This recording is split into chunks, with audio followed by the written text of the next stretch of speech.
Neema inaenda. Haleluya.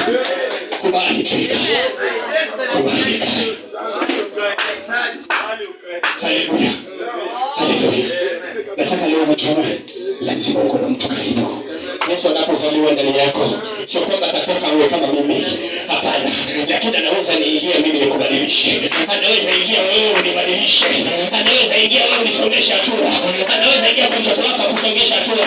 Ninakuambia katika maandiko ya Amos 3:3 nasema watu wawili waweze kutembea kama hawajaelewana. Sio lazima ukubali uzaliwe na Kristo na aelewane na wewe.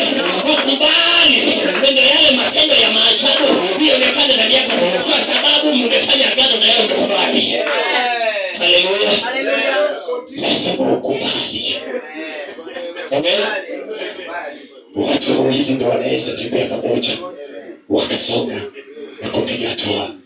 Nataka tusome maandiko tu ya mwisho tukimalizia. Ya watu wawili. Musa alikuwa kigugumizi. Akauliza Mungu, mimi sijui kuongea. Nani ataniongelea sasa? Mimi ni bure tu, siwezi ongea. Siwezi. Kuna wewe umekaa mahali unasema siwezi imba. Sasa ni pastor kalibu yako. Lakini Mungu anatumana mtu kama msaidizi juu ya maisha yako. Pastor Agnes atashuka juu yako na atakufundisha.